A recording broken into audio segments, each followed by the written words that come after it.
Hello, WFA Global Marketers. I'm Bob Leodis, CEO of the US-based ANA, the Association of National Advertisers. I'm saying hello from my home office outside of New York City in Long Island, New York. I truly hope that this time next year, we will all be together to experience a classic WFA Global Marketing Week. The ANA and WFA have enjoyed a very special relationship over my 18 years in my current role, growing the more than 60-year relationship that ANA and WFA have enjoyed. I've had the pleasure of being on WFA's executive committee and board and marveling at their outstanding growth and well-being under the superb leadership of WFA CEO Stefan Lorca. It has been a wonderful journey, and I truly am looking forward to their continued impact on our industry and for the community of marketers that they serve.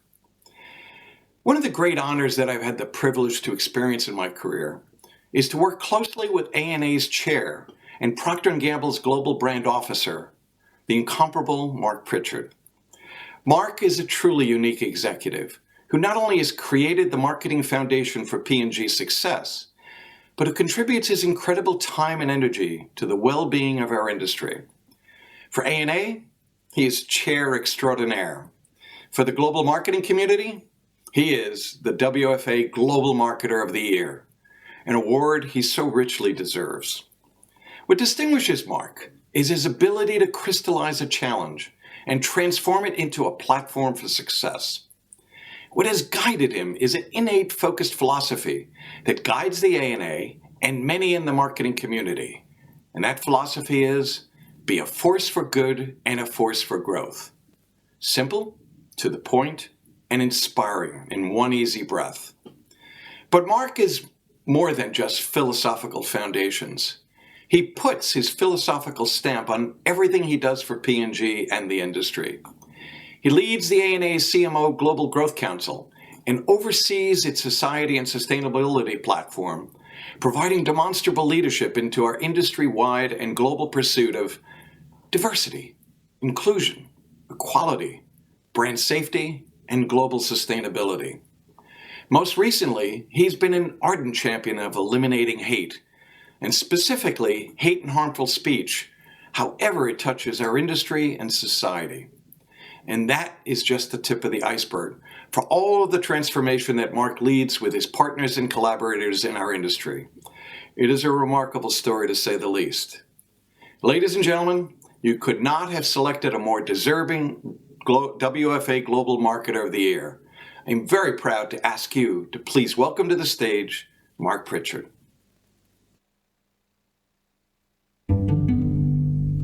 This is not new. This has happened before. In every downturn and disaster in history, Gender equality has been set back as women have stepped forward. Women always bear a heavy cost. More of the frontline care. More of the pay cuts. more of the jobs lost. More of the responsibilities at home. Keeping them from going back to paid work. These times are not unprecedented, but they give us another chance for equality. If we all choose to step forward as equals. Care equal. Hire equal. Pay equal. Model equal. Do equal. Choose equal. At home. At work. Right now. For an equal future.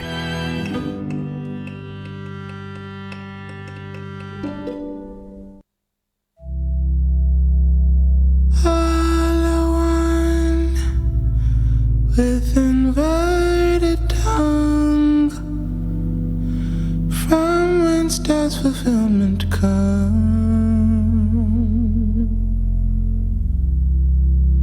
When I expel from this mortal shell, will I die for living up?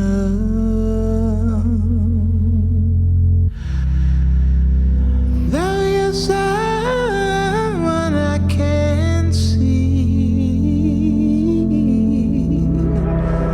Cry to me,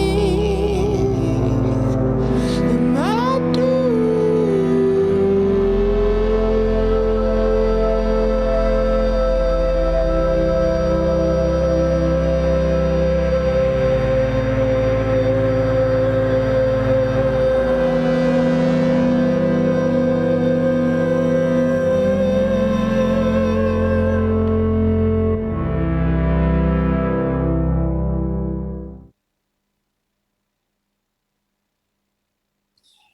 everyone. And thank you, Bob, for that generous introduction. These films demonstrate how the events of the past year have elevated the role of brands and companies as a force for good in society and a force for growth in business, particularly in the area of diversity, equality, and inclusion. As the pandemic has raged, P&G has been doing our best to help the most marginalized communities in need. As racism, bias, and hate further escalated, we're using our voices to speak out for equality, justice, and action. And we're now more urgently and more tangibly addressing systemic economic inequities across the marketing ecosystem. It's been an extraordinary time, full of conversations, pledges, activities, and acts of good. And typically, following a heightened flurry of activity like this, interest dies down and progress stalls. But this is not another passing moment. And it's up to all of us to ensure this time is different. The expectations of consumers are permanently elevated. Investors and shareholders want to know what we're doing. We're operating in what feels like a perpetual crisis mode that doesn't appear to be slowing down anytime soon and will likely increase. So how do we sustain this pace and make being a force for good, for diversity, equality, and inclusion a sustainable way of doing business? By committing to choose equal and build equality into how we do business, not bolting it on as a separate temporary activity. Choose to make equality the systemic way of marketing. I'll share some of P&G's journey that will hopefully be useful for you. Now, we're not perfect, but our commitment and our actions are leading to progress. And if we can all adopt similar steps together, our industry can be a tremendous force for creating an equal and better world. The P&G's journey started more than 30 years ago with statements of intent from leadership, substantive changes to our policies, and commitment through all levels of the company. A milestone moment was when P&G President John Pepper convinced then CEO John Smale to make a company-wide commitment to diversity. At the time, the organization was largely white men. Both leaders were instrumental in reinforcing that diversity was not only good for society, it was good for business. And every CEO since has reconfirmed and built upon this commitment and reinforced that diversity, equality, and inclusion are fundamental expectations of leadership. Now, these statements and policies may seem obvious to all of us today, but each one was a big deal when it was first made. And each one is critically important because they reflect leadership beliefs and conviction, setting the tone from the top. It's the first and essential step in building equality into how we do business. Over the years, P&G has developed a more diverse, equal, and inclusive workforce, quietly and without fanfare. And we're still not where we want to be yet, but we've made substantial progress and will continue to do what it takes to create a company that reflects and lives our commitments. Then, after 25 years of improving diversity internally, we began to take the next step in our journey externally, which was to use our voice in advertising as a force for good for equality. Another milestone moment was in 2014 with Always Like a Girl, when we discovered the fact that young women have a huge drop in confidence at puberty, much more than boys, because of insulting phrases such as, "You do that like a girl." Always made like a girl mean amazing things, literally changing its meaning from an insult to a positive statement. It had a worldwide impact, becoming part of the cultural conversation about women, girls, and gender equality. And it ignited growth for the brand, demonstrating that using our voice in advertising as a force for good could also lead to being a force for growth. This success inspired other creative breakthroughs. Olay's Face Anything shatters gender stereotypes and gender myths. SK2's Change Destiny challenges gender expectations and attitudes that hold women back. Ariel Share the Load changed mindsets about men and boys doing household chores like laundry. Dawn and Swiffer challenges men and boys to step up and close the chore gap. Pampers shows parents equally raising children. Gillette shows a new take on the best men can be. Far from being just great marketing, each of these creative breakthroughs were accompanied by meaningful investments and contribution, real acts of good, which is foundational to what we do. Now, not all have been universally loved. Gillette, we believe, challenged men to be role models for the next generation through visible action against bullying sexual harassment, and diminishing behavior toward women. It was a powerful message, but we learned the hard way that there are certain triggers that are mind-opening for some, but inflammatory for others. For example, some people objected to the campaign because they felt it attacked masculinity. The film was viewed by more than 110 million people worldwide, but it was polarizing, becoming one of the most liked and disliked ads ever on YouTube. It reinforced the need to listen to all sides, be sensitive to how certain phrases may be perceived, and explain what we're trying to do before launch, not after when a narrative has already been established. It also reinforced the need to stick with our convictions despite the heat. There may be those who disagree, but that doesn't mean we stop. Our intentions are good, so we persevered because it was time for Gillette to modernize its take on masculinity. And in the end, the brand gained a lot of new users, especially millennials and Gen Zers. Using our voice in advertising as a force for good has been a net positive and has become part of how we build brand trust in our company's reputation. Our voice extends to racial equality with films like The Talk, The Look, The Choice, Talk About Bias, Voices of the Movement, and Twin Evils that shine the light on bias and racism to spark important conversations for understanding, empathy, and action. We've stepped up for the LGBTQ plus community to promote visibility and inclusion with documentary films about our company's journey, such as The Words Matter, Out of the Shadows, and They Will See Us. And we've created an annual celebration and fundraising effort called Can't Cancel Pride to support each other at a key moment, even when we couldn't physically be together. But periodically using our voice to take a stand is not enough. 5 years ago, we started intentionally building equality into our everyday advertising by making a commitment to accurate portrayal. Equality is limited by bias, and the portrayals of people in advertising embed memories into our brains that can form bias. Ads affect perceptions of how people see each other. So as one of the world's largest advertisers, we have a responsibility to accurately portray all people in all advertising, regardless of gender, race, ethnicity, sexual orientation, gender identity, ability, religion, body type, or age. We hold ourselves accountable by regularly testing ads using the Gender Equality Measure, or GEM.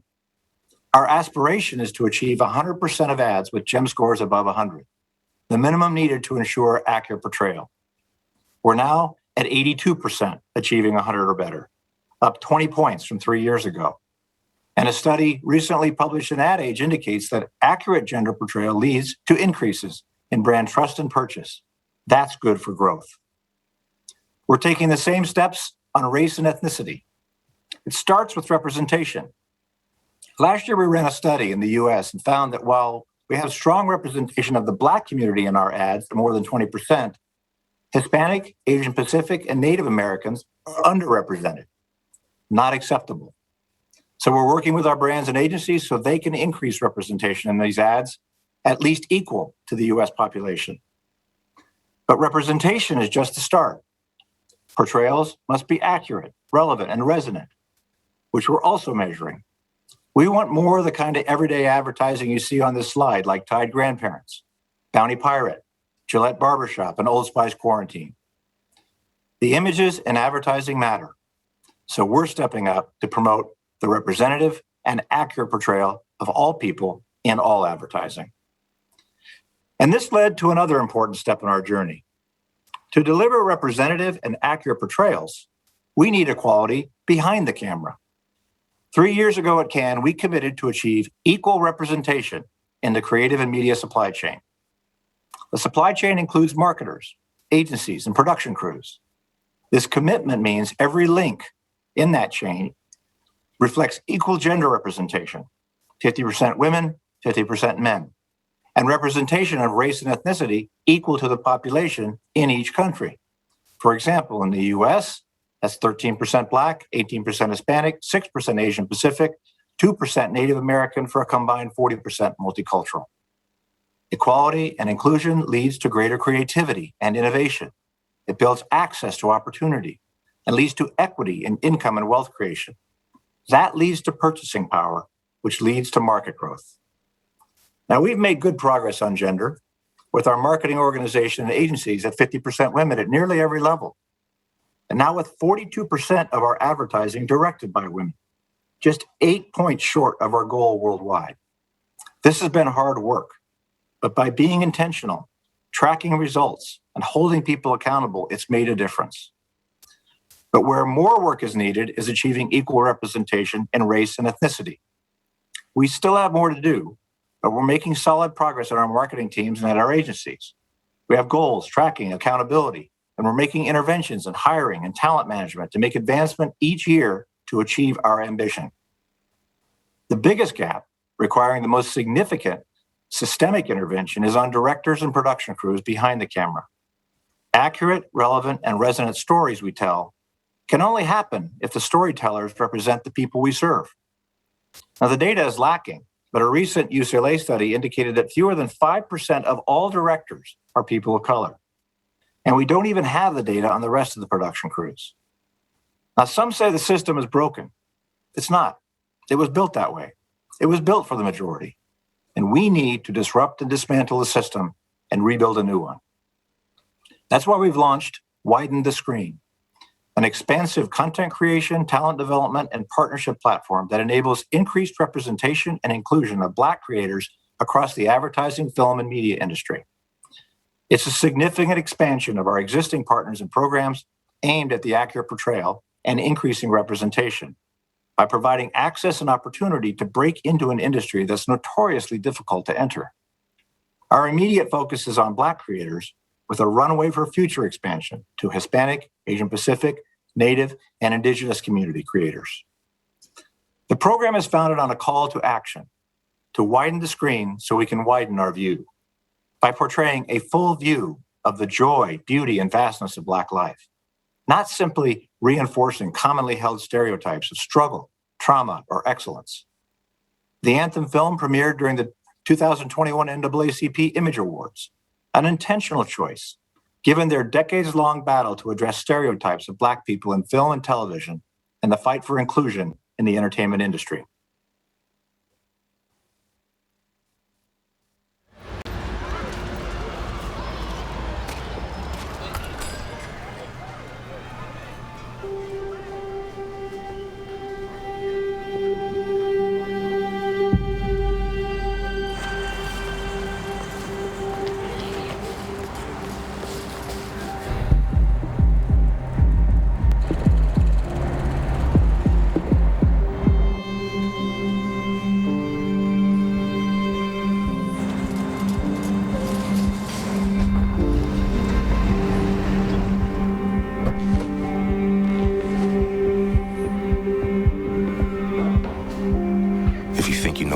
Next. Ask yourself why. These are the Black stories we've been shown. A narrow view that limits our understanding.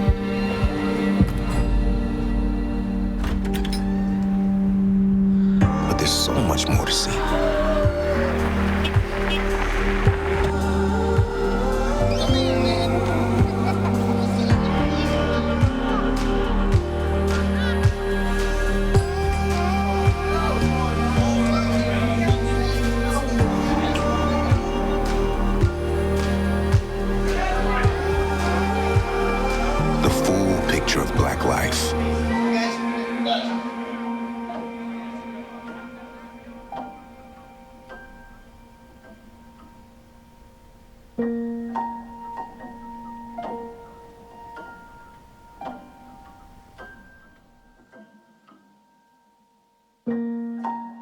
Let's widen the screen so we can widen our view.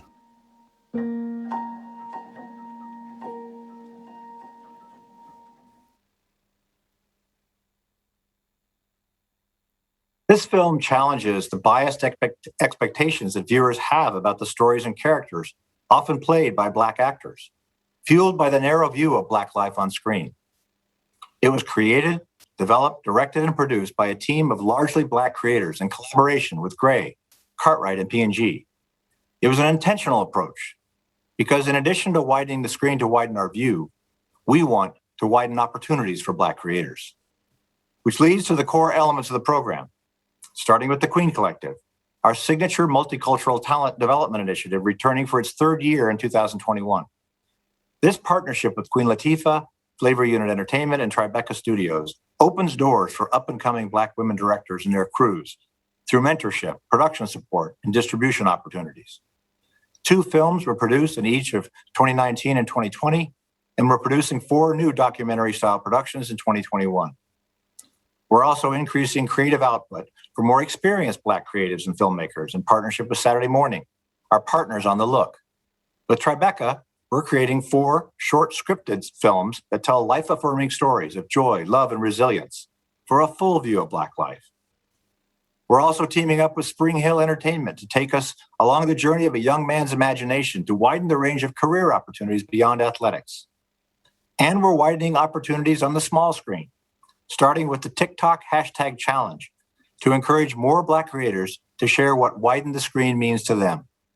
From filmmakers, photographers, music artists, choreographers, makeup artists, and more, we're seeing a wider view of creativity like this. I am more than what you see, more than the media wants me to be. I hate to say it, but your vision's nearsighted, blind. If you don't seem to see what's behind us. If I wrote a song about the drugs and gun violence, you'd listen and like it and downplay our triumphs. To have your attention, we must live extremes. Do you ever think maybe you're just like me? Maybe if you'd widen the screen, we'll normalize normality.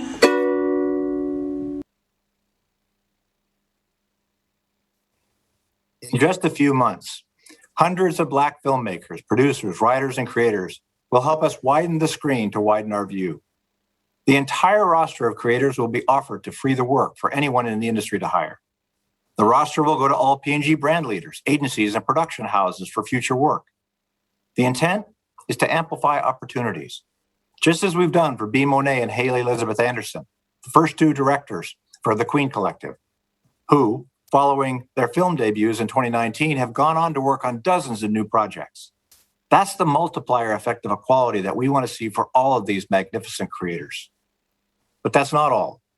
We're making meaningful investments to increase the number of Black creators entering the industry through programs like the Marcus Graham Project, the One Club for Creativity's One School Initiative, and continued support of talent development initiatives like AdColor. And we're significantly increasing investments in Black-owned and operated media companies and platforms in partnership with the National Association of Black-owned Broadcasters, building a new system for direct access to P&G, measurement systems, and programmatic media capabilities. We aim to be the leading advertiser in Black-owned and operated media and continue to expand our investment to widen the reach, impact, and economic power of these enterprises.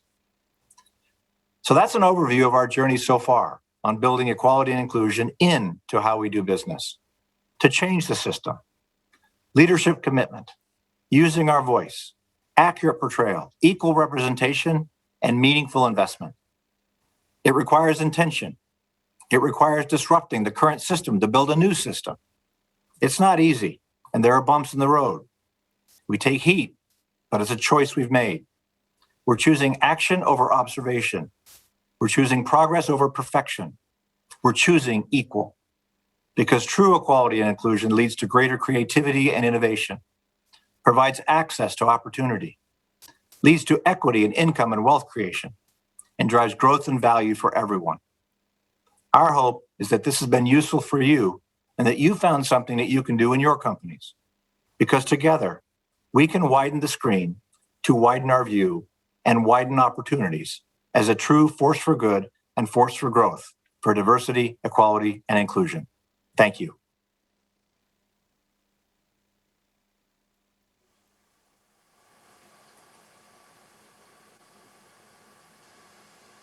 Thank you very much, Marc, for sharing this inspiring P&G story. And thank you in particular for being that generous in describing the journey, including the bumps and the obstacles. Many marketers tend to know what they need to do, but actually are still puzzled in terms of how they get there. And so very much appreciated, truly visionary leadership. And we're actually delighted that leadership was recognized earlier this year with you being awarded the WFA Global Marketer of the Year Award. Congratulations again, Marc. Thank you, Stefan. And I just can't tell you enough how meaningful that recognition is. And as you know, it's really the reflection of the people of P&G and all of our amazing partners around the world. I'm the lucky one that gets to represent all the great work that they do. But thank you for recognizing P&G and for giving me the honor to accept that award. Thank you, Marc. We have 10 minutes for a Q&A, so I'm inviting the audience to share questions. But let me start with the first one, Marc. Now, some of the work you were presenting is truly impressive and touches upon some of the most sensitive issues in society. Now, think of the choice or black. How do you get this balance right? It must be so incredibly difficult to express the intention in a manner that gets it across. Can you share in terms of what that means to get that right and to get that content right? Yeah, Stefan, I would say probably one of the most important things to do is to ensure that you start internally, which is what we did. We started internally before we started expressing our voice externally, because what we felt was necessary is to ensure that we at least made enough progress. We still haven't made enough, but enough progress so that we could start getting the insights, the true insights into issues of typically bias, racism, and inequality, whether it be gender or race or ethnicity or LGBTQ+ or people with disabilities or whatever the case may be. Once we do that, then that enables us to be able to get an insight that then we can then reflect upon and be able to bring to life. So for the most part, you saw in the talk, our first job is accurate portrayal, so to eliminate bias. What we decided to also do is start to take a stand and start conversations about bias, because we felt that if we could create conversations about bias, then people could have a greater degree of understanding, and then that would enable understanding, empathy, and eventually action. So that's what then enabled us to be able to get at those insights of conversations that really, truly were reflective of issues of bias that people were facing, and create those conversations like the talk, the look, the choice, and other ideas, like we did with Like a Girl, for that matter. They're insightful insights into how people are feeling, so then we could express those and make sense for our company to be able to talk about them and start the conversations. And building on that, Marc, you were touching upon this notion of controversy and being prepared to take the heat. Can you share in terms of what that means for brand to be actually taking a stance where you actually absolutely know that part of your customer base is not going to be agreeing with what you stand for? Can you share in terms of what that means as a brand marketer and how you actually decide to go for that? Well, for the most part, we actually try to find things that, while there may not be complete agreement, there's at least the ability to have a conversation about them, and then start those. Gillette, we believe, was one where really we were focusing on being having men be role models for being for the next generation of men around equality, particularly around gender equality.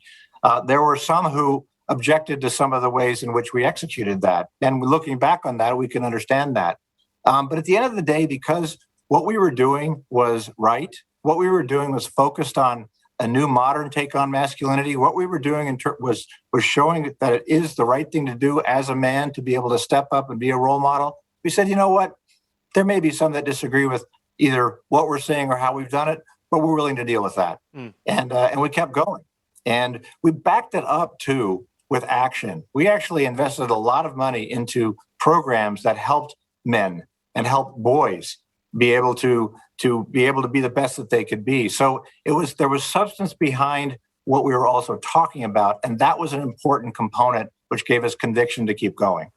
Marc, we have plenty of questions coming in, and here the top-rated question is, what has been the biggest obstacle in driving diversity and inclusion, and how have you overcome it as a team in Procter Gamble? You know, the biggest obstacle in driving D&I, I think, is just it's moving beyond what has always been done. Because what we had to do, you saw or maybe heard it in the talk that I gave, it was 25 years ago or 30 years ago that our leadership specified that we were going to have a diverse and inclusive workforce. And then we had to put a lot of work in place. We're largely a develop from within company. So we knew it would take a generation to be able to start to make progress in terms of how we were going to be able to get a more diverse workforce. So that just took work.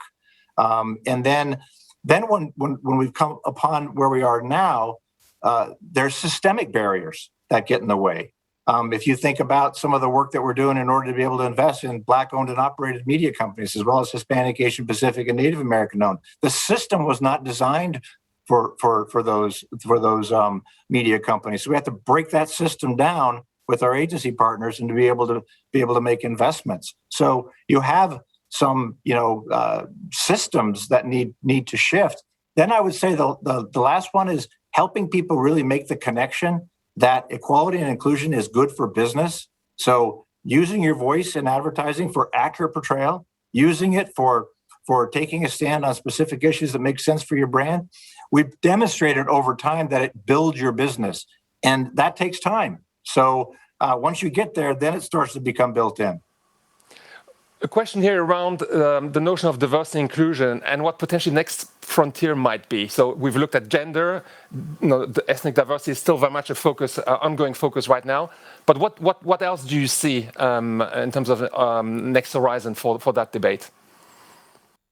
I think gender, race, and ethnicity, and I think it's not just the United States. It's all around the world. There are different races and ethnicities in every country around the world. We're seeing many countries step up.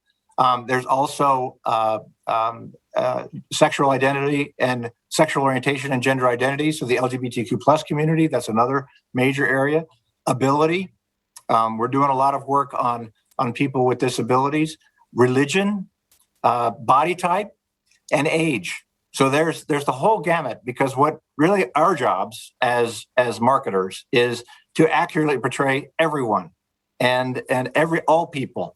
And so that regardless of gender, race, ethnicity, sexual orientation, gender identity, religion, ability, body type, or age, when people see themselves, then they feel better about the brand. When people see accurate portrayals, it starts to eliminate bias. That's actually good. That's good for society, and it's good for business. So really, I think it's really across the full intersectionality of humanity of what I think we can tackle as an industry. A question bringing it back indeed to business. A question is in terms of, do brands with purpose deliver better in terms of business results?